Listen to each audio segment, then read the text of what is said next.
ਸੋ ਹਾਂਜੀ ਦੋਸਤੋ, ਸਤਿ ਸ਼੍ਰੀ ਅਕਾਲ ਜੀ। ਮੈਂ ਰਮਨਦੀਪ ਸਿੰਘ ਇੱਕ ਵਾਰੀ ਫਿਰ ਹਾਜ਼ਰ ਹਾਂ ਤੁਹਾਡੇ ਆਪਣੇ ਚੈਨਲ ਰਮਨ ਇੰਸਟੀਟਿਊਟ 'ਤੇ ਅਤੇ ਸਵਾਗਤ ਕਰਦਾ ਜੀ ਸਾਰਿਆਂ ਦਾ ਇੱਕ ਵਾਰ ਤੋਂ ਫਿਰ ਚੈਨਲ 'ਤੇ। ਸੋ ਵੀਡੀਓ ਸ਼ੁਰੂ ਕਰਨ ਤੋਂ ਪਹਿਲਾਂ ਰਿਕੁਐਸਟ ਹੈ ਕਿ ਜਿਹੜੇ ਵਿਦਿਆਰਥੀ ਚੈਨਲ 'ਤੇ ਪਹਿਲੀ ਵਾਰ ਆਏ ਨੇ ਉਹ ਚੈਨਲ ਨੂੰ ਸਬਸਕ੍ਰਾਈਬ ਕਰ ਲੈਣ ਅਤੇ ਨਾਲ ਹੀ ਬੈਲ ਆਈਕਨ 'ਤੇ ਕਲਿੱਕ ਕਰਨ ਤਾਂ ਜੋ ਤੁਹਾਨੂੰ ਜਿਹੜੀ ਆਉਣ ਵਾਲੀ ਲੇਟੈਸਟ ਵੀਡੀਓ ਉਹ ਸਭ ਤੋਂ ਪਹਿਲਾਂ ਮਿਲਦੀ ਰਹੇ। ਸੋ ਇਸ ਚੈਨਲ ਦੇ ਉੱਤੇ PS TET, CTET, master cadre, NTT ਅਤੇ ਪਟਵਾਰੀ ਦੇ ਐਗਜ਼ਾਮ ਦੇ ਨਾਲ ਸੰਬੰਧਿਤ ਵੀਡੀਓਜ਼ ਅਪਲੋਡ ਕੀਤੀਆਂ ਜਾਂਦੀਆਂ ਨੇ। ਉਹ ਤੁਸੀਂ ਪਲੇਲਿਸਟ ਦੇ ਵਿੱਚੋਂ ਜਾ ਕੇ ਆਪਣੇ ਵਿਸ਼ੇ ਦੇ ਅਕੋਰਡਿੰਗ ਅਤੇ ਆਪਣੇ ਕੋਰਸ ਦੇ ਅਕੋਰਡਿੰਗ ਦੇਖ ਸਕਦੇ ਹੋ। ਸੋ ਅੱਜ ਦੇ ਸੈਸ਼ਨ ਦੇ ਵਿੱਚ ਅਸੀਂ ਗੱਲ ਕਰਾਂਗੇ ਗਾਰਡਨ ਦਾ ਇੰਟੈਲੀਜੈਂਸੀ ਦੀ ਜਿਹੜੀ ਥਿਊਰੀ ਹੈ। ਸੋ ਕਿਸ ਤਰੀਕੇ ਦੇ ਨਾਲ ਉਹਨਾਂ ਨੇ ਇਸ ਸਿਧਾਂਤ ਨੂੰ ਪ੍ਰੈਜ਼ੈਂਟ ਕੀਤਾ ਹੈ, ਕੀ ਵਿਚਾਰ ਉਹਨਾਂ ਦੇ ਬੁੱਧੀ ਦੇ ਬਾਰੇ ਹੈਗੇ ਨੇ। ਸੋ ਉਸ ਬਾਰੇ ਆਪਾਂ ਡਿਸਕਸ ਕਰਾਂਗੇ ਜੋ ਕਿ ਤੁਹਾਨੂੰ ਸਪੈਸ਼ਲੀ PS ਟੈਟ ਐਗਜ਼ਾਮ ਦੇ ਲਈ ਹੈਲਪਫੁਲ ਰਹੇਗੀ। ਓਕੇ, ਸੋ ਚਾਈਲਡ ਡਿਵੈਲਪਮੈਂਟ ਦੇ ਅਧੀਨ ਜਿਹੜਾ ਆਵੇਗਾ ਸਬਜੈਕਟ ਟੈਸਟ ਦਾ।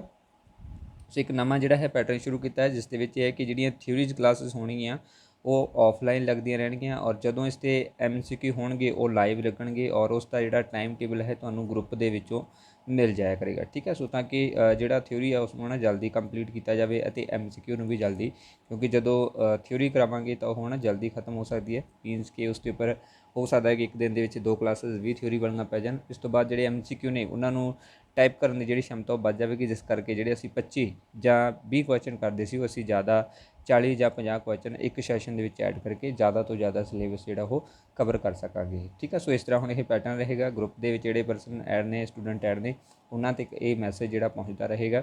ਸੋ ਬਾਕੀ ਦੇ ਜਿਹੜੇ ਨੇ ਉਹ ਵੀ ਤੁਸੀਂ ਨੋਟ ਕਰ ਸਕਦੇ ਹੋ। ਸੋ ਥਿਊਰੀ ਜਿਹੜੀ ਹੈ ਆਫਲਾਈਨ ਰਿਹਾ ਕਰੇਗੀ। ਸੋ 1 ਦਿਨ ਲੱਗੇ, 2 ਦਿਨ ਲੱਗੇ, ਉਹਨੇ ਦਿਨ ਜਿਹੜੀ ਹੈ ਆਫਲਾਈਨ ਕਲਾਸ ਲੱਗਦੀ ਰਹੇਗੀ। ਬਟ ਜਿੱਦੇ MCQ ਵਾਲਾ ਪਾਰਟ ਸ਼ੁਰੂ ਹੋਇਆ ਕਰੇਗਾ ਉਹ ਲਾਈਵ ਕਲਾਸ ਲੱਗਿਆ ਕਰੇਗੀ, ਜੋ ਕਿ ਤੁਸੀਂ ਇੱਕ ਟੈਸਟ ਦੇ ਰੂਪ ਦੇ ਵਿੱਚ ਅਪਲਾਈ ਕਰ ਸਕਿਆ ਕਰੋਗੇ ਕਿ ਤੁਹਾਡੀ ਕਿੰਨੀ ਰਿਵੀਜ਼ਨ ਹੋ ਚੁੱਕੀ ਹੈ, ਤੁਸੀਂ ਕਿੰਨਾ ਉਸ ਬਾਰੇ ਜਿਹੜਾ ਸਮਝ ਲਿਆ ਹੈ। ਠੀਕ ਹੈ, ਸੋ ਇਸ ਲਈ ਇਸ ਸੈਸ਼ਨ ਨੂੰ ਇਸ ਤਰੀਕੇ ਦੇ ਨਾਲ ਸ਼ੁਰੂ ਕਰਾਂਗੇ।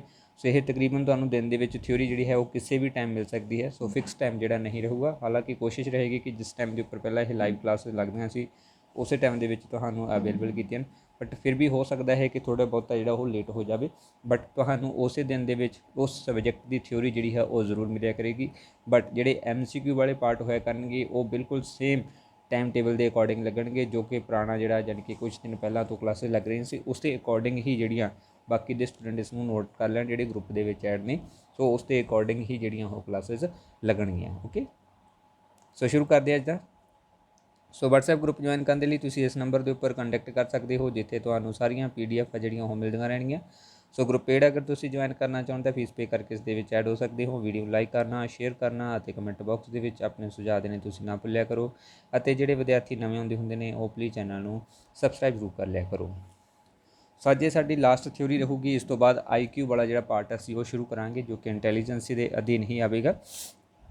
ਸੋ ਇਹ ਸਾਰੀਆਂ ਜਿਹੜੀਆਂ ਥਿਊਰੀਜ਼ ਇੰਟੈਲੀਜੈਂਸ ਨੂੰ ਲੈ ਕੇ ਸੀ ਆਪਣੇ ਤਕਰੀਬਨ ਸਾਰੀਆਂ ਕੰਪਲੀਟ ਕਰ ਲਿੱਤੀਆਂ ਹੈਗੀਆਂ ਨੇ।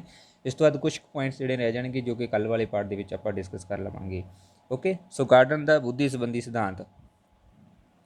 ਸੋ ਗਾਰਡਨ ਜਿਹੜਾ ਸੀ ਉਹ ਹਾਰਵਰਡ ਯੂਨੀਵਰਸਿਟੀ ਦੇ ਵਿੱਚ ਇੱਕ ਕਹਿ ਸਕਦੇ ਹਾਂ ਪ੍ਰੋਫੈਸਰ ਦੇ ਰੂਪ ਦੇ ਵਿੱਚ ਭੂਮਿਕਾ ਨਿਭਾ ਰਹੇ ਸੀਗੇ ਔਰ ਉੱਥੇ ਇਹਨਾਂ ਨੇ ਇਸ ਸਿਧਾਂਤ ਨੂੰ ਪ੍ਰੈਜ਼ੈਂਟ ਕੀਤਾ ਸੀਗਾ ਹਾਰਵਰਡ ਗਾਰਡਨ ਨੇ, ਜਿਹੜੇ ਕਿ ਬਹੁਬੁੱਧੀ ਸਿਧਾਂਤ ਦੇ ਨਾਮ ਨਾਲ ਜਾਣਿਆ ਜਾਣ ਵਾਲਾ ਸਿਧਾਂਤ ਹੈਗਾ ਗਾ, ਯਾਨੀ ਕਿ ਥਿਊਰੀ ਆਫ ਮਲਟੀਪਲ ਇੰਟੈਲੀਜੈਂਸੀ। ਸੋ ਇਹ ਸਿਧਾਂਤ ਜਿਹੜਾ ਹੈ 1983 ਦੇ ਵਿੱਚ ਪਹਿਲਾਂ frame of mind the theory of multiple intelligence ਦੇ ਵਿੱਚ ਪ੍ਰਕਾਸ਼ਿਤ ਕੀਤਾ ਗਿਆ ਸੀ। ਬੁੱਕ ਦਾ ਨਾਮ ਸੀਗਾ ਫਰੇਮ ਆਫ ਮਾਈਂਡ, ਜਿਹੜੀ ਕਿ ਇਹਨਾਂ ਦੇ ਦੁਆਰਾ ਹੀ ਜਿਹੜੀ ਲਿਖੀ ਗਈ ਸੀਗੀ। ਉਸ ਦੇ ਵਿੱਚ 1983 ਦੇ ਵਿੱਚ ਇਸ ਸਿਧਾਂਤ ਨੂੰ ਪੇਸ਼ ਕੀਤਾ ਗਿਆ ਸੀਗਾ।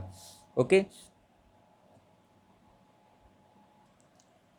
ਸੋ ਗਾਰਡਨ ਜਿਹੜੇ ਸੀਗੇ ਇਹ ਜੀਨ ਪਿਆਜੇ ਤੋਂ, ਐਰਿਕਸਨ ਤੋਂ ਔਰ ਬਰਨੂਨਰ ਤੋਂ ਪ੍ਰਭਾਵਿਤ ਸੀਗੇ। ਇਹਨਾਂ ਤੋਂ ਪ੍ਰਭਾਵਿਤ ਹੋ ਕੇ ਹੀ ਇਹਨਾਂ ਨੇ ਆਪਣੀ ਇੰਟੈਲੀਜੈਂਸੀ ਦੀ ਜਿਹੜੀ ਥਿਊਰੀ ਸੀ ਉਸ ਨੂੰ ਵਿਕਸਿਤ ਕੀਤਾ ਸੀਗਾ। ਸੋ ਇਹਨਾਂ ਦੇ ਤੱਥ ਜਿਹੜੇ ਆ ਉਸ ਦੇ ਵਿੱਚ ਦੇਖਣ ਨੂੰ ਮਿਲਦੇ ਹੈਗੇ ਨੇਗੇ।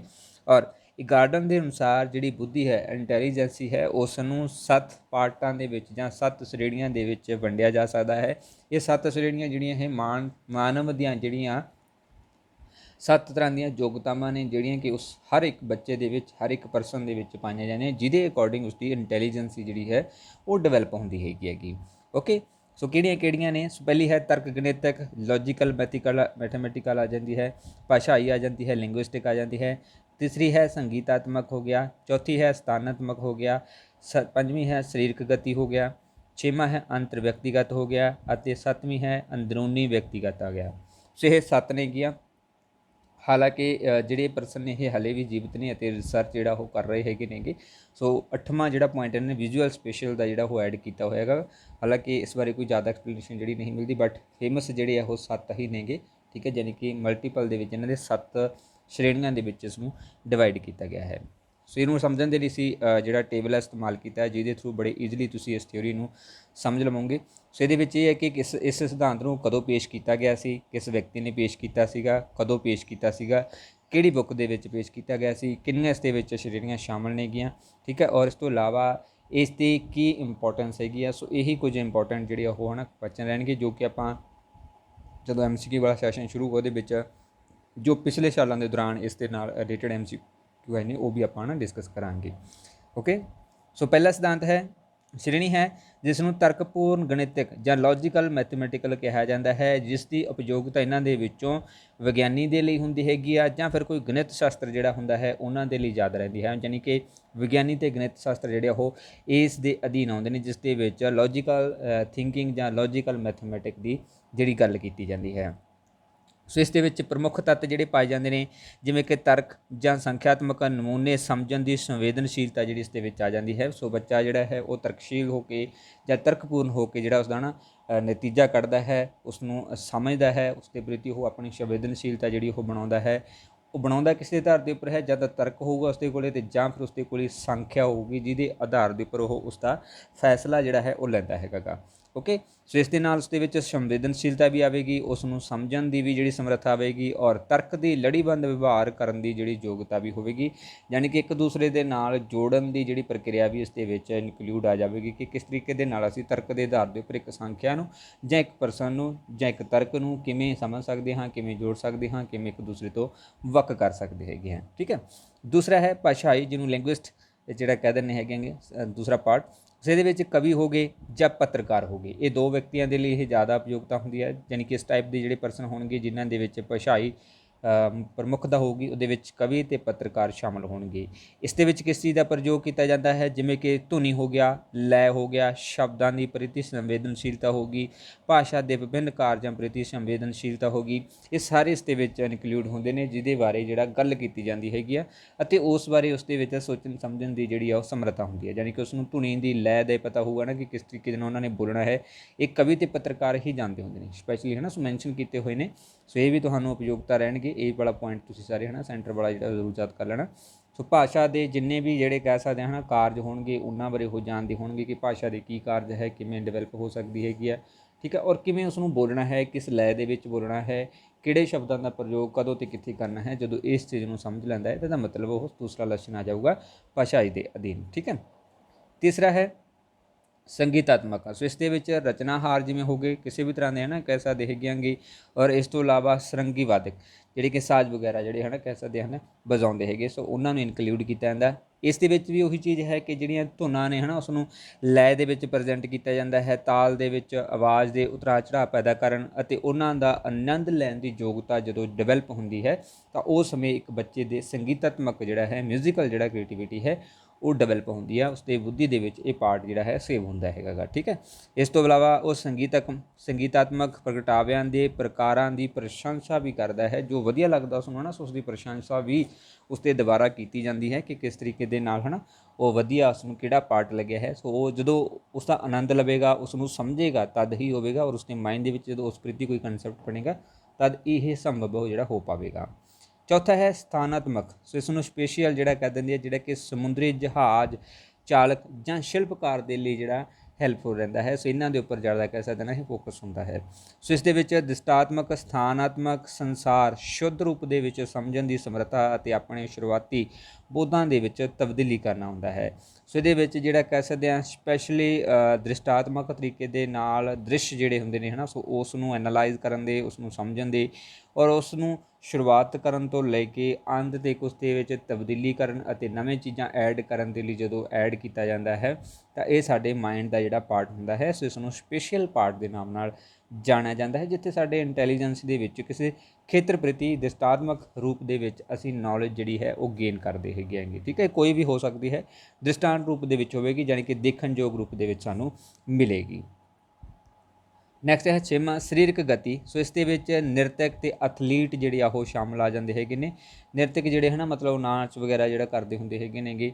ਐਥਲੀਟ ਰੇਸਿੰਗ ਵਗੈਰਾ ਦੇ ਵਿੱਚ ਆ ਗਏ, ਸੋ ਇਸ ਦੇ ਵਿੱਚ ਇਨਕਲੂਡ ਹੁੰਦੇ ਨੇ। ਸੋ ਇਹ ਕੀ ਕਰਦੇ ਨੇ, ਇਹ ਆਪਣੀਆਂ ਸਰੀਰਕ ਗਤੀਵਿਧੀਆਂ ਦੇ ਨਾਲ ਠੀਕ ਆ ਆਪਣੇ ਇਸ ਕੌਸ਼ਲ ਨੂੰ ਜਿਹੜਾ ਕਹਿ ਸਕਦੇ ਆ ਨਾ ਚੇਂਜ ਕਰਦੇ ਨੇ, ਉਸ ਦੇ ਵਿੱਚ ਪਰਿਵਰਤਨ ਕਰਦੇ ਨੇ, ਉਸ ਦੇ ਵਿੱਚ ਐਕਸਪਰਟ ਹੁੰਦੇ ਨੇ, ਉਸ ਬਾਰੇ ਪੂਰੀ ਜਾਣਕਾਰੀ ਕਲੈਕਟ ਕਰਦੇ ਹੈਗੇ ਨੇਗੇ ਠੀਕ ਆ। ਔਰ ਉਸ ਦੇ ਵਿੱਚ ਉਹ ਆਪਣੇ ਆਪ ਨੂੰ ਆਨੰਦਿਕ ਰੂਪ ਦੇ ਵਿੱਚ ਇਹਨਾਂ ਸਰੀਰਕ ਐਕਟੀਵਿਟੀ ਦੇ ਰਾਹੀਂ ਜਿਹੜਾ ਪ੍ਰੈਜੈਂਟ ਵੀ ਕਰਦੇ ਹੈਗੇ ਨੇ, ਔਰ ਉਹਨਾਂ ਦੇ ਉੱਪਰ ਆਪਣੇ ਜਾਣੀ ਕਿ ਸਰੀਰਕ ਸੰਚਾਲਨ ਨੂੰ ਨਿਯੰਤਰਣ ਕਰਨ ਦੇ ਵਿੱਚ ਵੀ ਇਹ ਹੈਲਪ ਕਰਦੀ ਹੈਗੀ ਆ।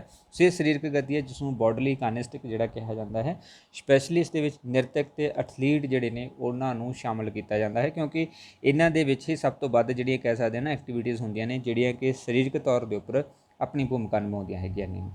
ਨੈਕਸਟ ਹੈ ਵਿਅਕਤੀਗਤ ਅੰਤਰ। ਸੋ ਇਹ ਕੀ ਹੈ, ਚਿਕਿਤਸਕ ਹੋ ਗਿਆ ਜਾਂ ਵਿਕੇਤਰਤਾ ਹੋ ਗਿਆ, ਇਹਨਾਂ ਦੇ ਵਿੱਚ ਦੇਖਣ ਨੂੰ ਮਿਲਦਾ ਹੈ, ਜਿਸ ਦੇ ਵਿੱਚ ਇੰਟਰਪਰਸਨਲ ਅੰਤਰ ਵਿਅਕਤੀ ਜਿਹੜਾ ਹੋਊਗਾ। ਇਸ ਦੇ ਵਿੱਚ ਕੀ ਹੋਵੇਗਾ ਕਿ ਦੂਜੇ ਲੋਕਾਂ ਦੀਆਂ ਮਨੋਭਾਵਾਂ ਜਾਂ ਮਨੋਦਸ਼ਾ ਜਾਂ ਸੁਭਾਅ, ਅਭਿਪ੍ਰੇਰਨਾਵਾਂ ਅਤੇ ਇੱਛਾਵਾਂ ਉਪਯੁਕਤ ਰੂਪ ਦੇ ਨਾਲ ਸਮਝਣ ਅਤੇ ਉਹਨਾਂ ਪ੍ਰਤੀ ਪ੍ਰਤੀਕਿਰਿਆ ਕਰਨ ਦੀ ਸਮਰੱਥਾ ਜਿਹੜੀ ਹੈ ਉਹ ਡਿਵੈਲਪ ਹੁੰਦੀ ਹੈ। ਇੰਟਰਪਰਸਨਲ ਹੈ ਜਾਣੀ ਕਿ ਦੂਜਿਆਂ ਬਾਰੇ ਸਮਝਣ ਦੀ ਗੱਲ ਹੋਊਗੀ, ਉਹ ਉਹਨਾਂ ਦੀ ਜਿਹੜੀ ਕਹਿ ਸਕਦੇ ਹਾਂ ਸਾਈਕੋਲੋਜੀ ਨੂੰ ਵੀ ਸਮਝੇਗਾ, ਉਹਨਾਂ ਦੇ ਮਨੋਭਾਵ ਨੇ ਜਿਹੜੀਆਂ ਹਨ, ਉਹਨਾਂ ਦੀਆਂ ਫੀਲਿੰਗਸ ਨੇ ਉਹਨਾਂ ਨੂੰ ਵੀ ਸਮਝੇਗਾ।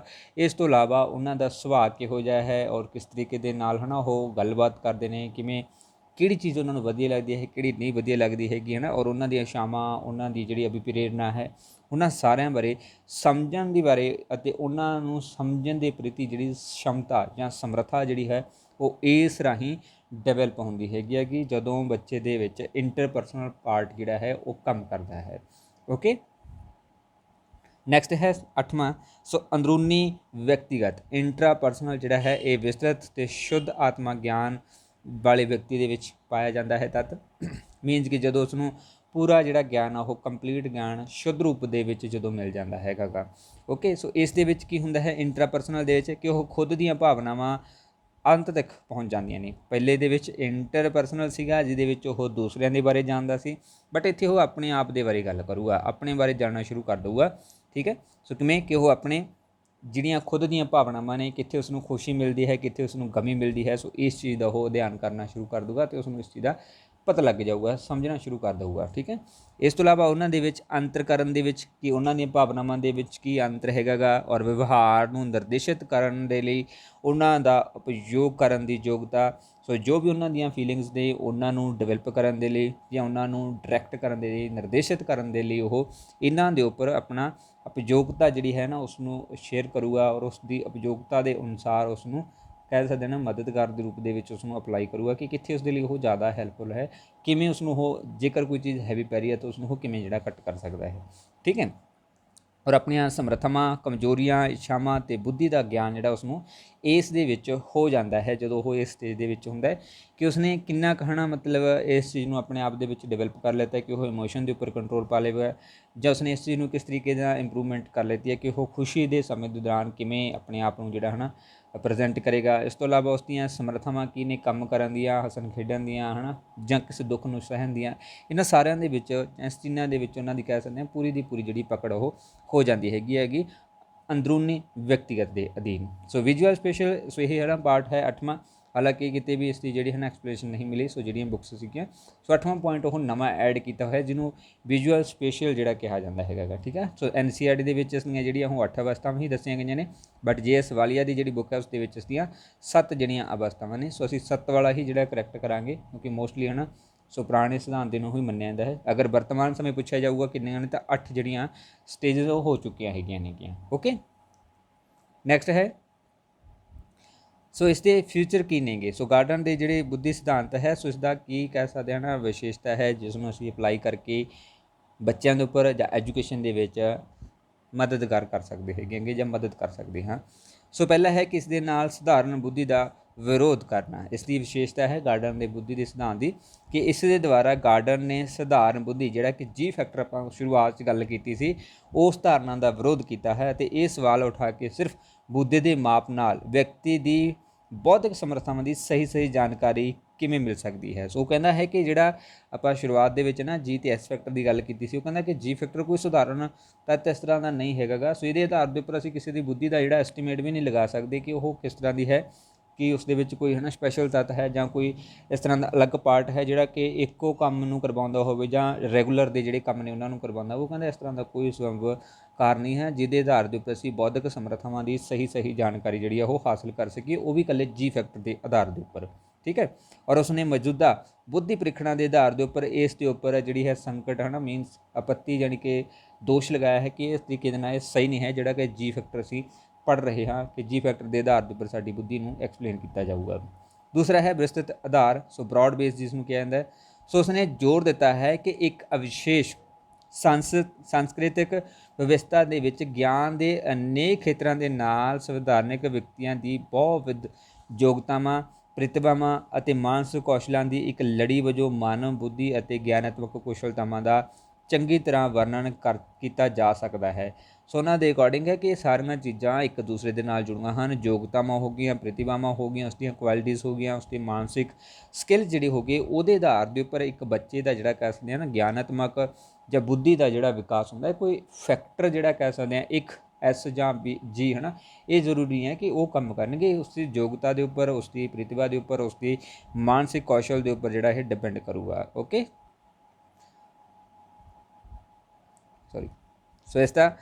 ਸੋ ਇਸ ਸਿਧਾਂਤ ਦੇ ਵਿੱਚ ਉਹਨਾਂ ਨੇ ਇੱਕ ਪਾਸੇ ਤਰਕਪੂਰਨ ਗਣਿਤਕ ਅਤੇ ਭਾਸ਼ਾਈ ਯੋਗਤਾਵਾਂ ਨੂੰ ਪਰੰਪਰਾਗਤ ਸਕੂਲ ਵਿਵਸਥਾ ਅਤੇ ਜ਼ਿਆਦਾਤਰ ਪ੍ਰਮਾਣਿਕ ਬੁੱਧੀ ਪ੍ਰੀਖਣਾਂ ਦੇ ਵਿੱਚ ਸਭ ਤੋਂ ਵੱਧ ਮੁਲਾਂਕਤ ਅਤੇ ਮਹੱਤਵਪੂਰਨ ਕੌਸ਼ਲਾਂ ਦੀਆਂ ਕਿਸਮਾਂ ਤੋਂ ਲੈ ਕੇ ਦੂਜੇ ਪਾਸੇ ਅੰਤਰ ਵਿਅਕਤੀ ਅਤੇ ਅੰਦਰੂਨੀ ਵਿਅਕਤੀਗਤ ਯੋਗਤਾ ਦਾ ਮਾਨਵ ਯੋਗਤਾ ਦੇ ਨਾਲ ਇੱਕ ਵਿਆਪਕ ਦ੍ਰਿਸ਼ਟੀਕੋਣ ਜਿਹੜਾ ਇਹਨਾਂ ਨੇ ਪ੍ਰੈਜ਼ੈਂਟ ਕੀਤਾ ਹੈ। ਸੋ ਆਪਾਂ ਨਾ ਗੱਲ ਕੀਤੀ ਹੈ ਕਿ ਯੋਗਤਾਵਾਂ ਅਤੇ ਪ੍ਰਤਿਭਾਵਾਂ ਹੋਣੀਆਂ ਚਾਹੀਦੀਆਂ ਨੇ, ਉਹਦੇ ਆਧਾਰ ਦੇ ਉੱਪਰ ਹੀ ਜਿਹੜਾ ਕਹਿ ਸਕਦੇ ਹੈਗੇ ਕਿ ਇੱਕ ਬੱਚੇ ਦੀ ਬੁੱਧੀ ਜਿਹੜੀ ਹੈ ਇੰਟੈਲੀਜੈਂਸੀ ਹੈ ਉਹ ਡਿਵੈਲਪ ਹੁੰਦੀ ਹੈ।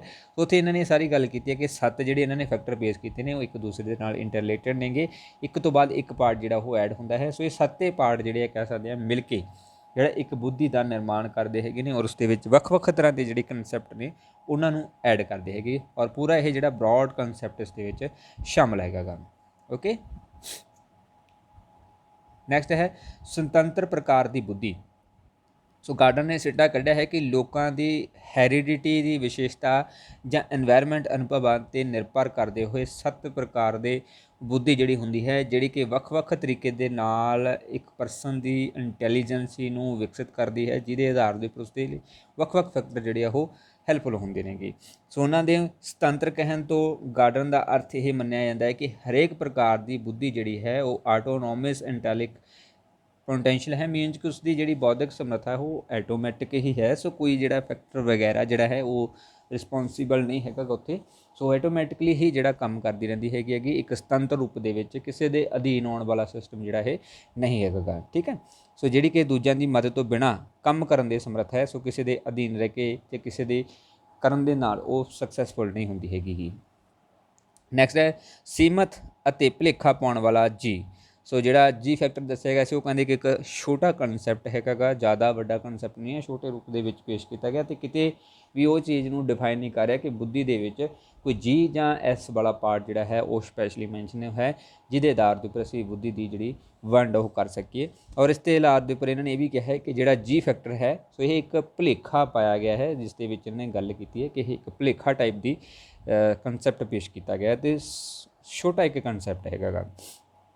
ਸੋ ਇਹ ਬਿਲਕੁਲ ਜ਼ਰੂਰੀ ਨਹੀਂ ਹੈ ਕਿ ਤਰਕਪੂਰਨ ਗਣਿਤਕ ਅਤੇ ਭਾਸ਼ਾਈ ਯੋਗਤਾਵਾਂ ਦੇ ਨਾਲ ਪੂਰਨ ਵਿਅਕਤੀ ਜਾਂ ਬਾਕੀ ਸਾਰੇ ਖੇਤਰਾਂ ਵਿੱਚ ਵੀ ਵਿਸ਼ੇਸ਼ ਯੋਗਤਾ ਦਰਸਾਏਗਾ, ਭਾਵ ਸੰਗੀਤਾਤਮਕ, ਸਥਾਨਾਤਮਕ, ਸਰੀਰਕ ਸੰਚਾਲਕ ਸੰਬੰਧੀ ਅੰਤਰ ਵਿਅਕਤੀ ਅੰਦਰੂਨੀ ਵਿਅਕਤੀ ਅਤੇ ਯੋਗਤਾਵਾਂ ਜਿਹੜੀਆਂ ਹੋਣਗੀਆਂ, ਯਾਨੀ ਕਿ ਇਹ ਇੱਕ ਦੂਸਰੇ ਦੇ ਨਾਲ ਇੰਟਰ ਰਿਲੇਟਡ ਨੇ, ਇੱਕ ਦੂਸਰੇ ਦੇ ਨਾਲ ਜੁੜੀਆਂ ਹੋਈਆਂ ਨੇ, ਜਿਸ ਦੇ ਨਾਲ ਪੂਰੀ ਦੀ ਪੂਰੀ ਬੁੱਧੀ ਹੈ ਉਸ ਦਾ ਨਿਰਮਾਣ ਜਿਹੜਾ ਹੁੰਦਾ ਹੈਗਾ ਗਾ। ਠੀਕ ਹੈ।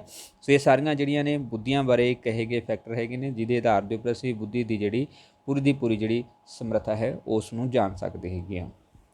ਨੈਕਸਟ ਹੈ 7 ਪ੍ਰਕਾਰਾਂ ਨੂੰ ਸਮਾਨ ਮਹੱਤਵ।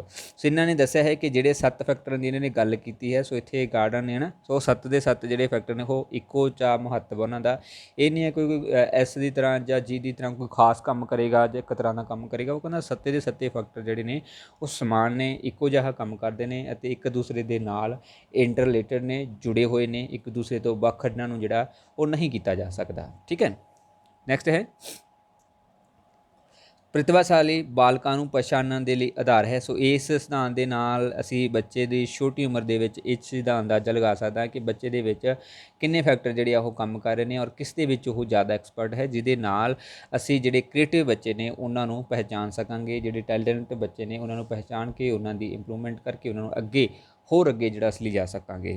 ਸੋ ਪ੍ਰਤਿਭਾ ਦਾ ਵਿਕਾਸ, ਸੋ ਜਿਨ੍ਹਾਂ ਦੇ ਵਿੱਚ ਕਹਿ ਸਕਦੇ ਹਾਂ ਪ੍ਰਤਿਭਾ ਦਾ ਵਿਕਾਸ ਨਹੀਂ ਹੋਇਆ ਹੁੰਦਾ ਹੈ, ਜੋ ਵਿਕਸਿਤ ਨਹੀਂ ਹੈਗੇ, ਟੈਲੈਂਟ ਨਹੀਂ ਹੈ, ਸੋ ਇਸ ਸਿਧਾਂਤ ਨੂੰ ਸਮਝ ਕੇ ਅਸੀਂ ਉਹਨਾਂ ਦੇ ਵਿੱਚ ਉਹ ਟੈਲੈਂਟ ਜਿਹੜਾ ਹੈ ਉਹ ਪੈਦਾ ਕਰ ਸਕਦੇ ਹੈਗੇ ਜੇਕਰ ਸਾਨੂੰ ਇਸ ਸਿਧਾਂਤ ਦਾ ਗਿਆਨ ਹੋਵੇਗਾ। ਓਕੇ, ਸੋ ਇਹ ਸੀਗਾ ਸਾਡਾ ਅੱਜ ਦਾ ਸਿਧਾਂਤ ਜਿਸ ਦੇ ਵਿੱਚ ਅਸੀਂ ਗੱਲ ਕੀਤੀ ਹੈ ਗਾਰਡਨ ਦੇ। ਸੋ ਛੋਟਾ ਜਿਹਾ ਸਿਧਾਂਤ ਹੈ ਜਿਸ ਦੇ ਵਿੱਚ 7 ਫੈਕਟਰ ਨੇ। ਕਦੋਂ ਇਸ ਸਿਧਾਂਤ ਨੂੰ ਪੇਸ਼ ਕੀਤਾ ਗਿਆ ਹੈ, ਐਜੂਕੇਸ਼ਨਲ ਜਿਹਦੀ ਇੰਪੋਰਟੈਂਸ ਕੀ ਹੈਗੀ, ਠੀਕ ਹੈ, ਔਰ ਇਸ ਤੋਂ ਇਲਾਵਾ ਇਹ ਕਿਹੜੇ ਵਿਅਕਤੀਆਂ ਤੋਂ ਪ੍ਰਭਾਵਿਤ ਸੀ। ਸੋ ਇਹ ਇਸ ਦੇ ਕੁਝ ਇੰਪੋਰਟੈਂਟ ਜਿਹੜੇ ਕਨਸੈਪਟ ਨੇਗੇ ਜਿਸ ਨੂੰ ਲੈ ਕੇ ਹਰ ਵਾਰੀ ਕੋਈ ਨਾ ਕੋਈ ਕੁਐਸਚਨ ਜਿਹੜਾ ਆਉਂਦਾ ਹੁੰਦਾ ਹੈ। ਸੋ ਉਮੀਦ ਕਰਦਾ ਹਾਂ ਕਿ ਸੈਸ਼ਨ ਸਭ ਦੇ ਲਈ ਹੈਲਪਫੁਲ ਰਿਹਾ ਹੋਊਗਾ। ਸੋ WhatsApp ਗਰੁੱਪ ਜੁਆਇਨ ਕਰਨ ਦੇ ਲਈ ਤੁਸੀਂ ਇਸ ਨੰਬਰ ਦੇ ਉੱਪਰ ਕੰਟੈਕਟ ਕਰ ਸਕਦੇ ਹੋ। ਵੀਡੀਓ ਨੂੰ ਲਾਈਕ ਕਰਨਾ, ਸ਼ੇਅਰ ਕਰਨਾ ਅਤੇ ਕਮੈਂਟ ਬਾਕਸ ਦੇ ਵਿੱਚ ਆਪਣੇ ਸੁਝਾਅ ਦੇਣੇ ਤੁਸੀਂ ਨਾ ਭੁੱਲਿਆ ਕਰੋ। ਅਤੇ ਜਿਹੜੇ ਵਿਦਿਆਰਥੀ ਨਵੇਂ ਆਉਂਦੇ ਹੁੰਦੇ ਨੇ ਉਹ ਪਲੀਜ਼ ਚੈਨਲ ਨੂੰ ਸਬਸਕ੍ਰਾਈਬ ਜ਼ਰੂਰ ਕਰ ਲਿਆ ਕਰੋ। Thank you so much.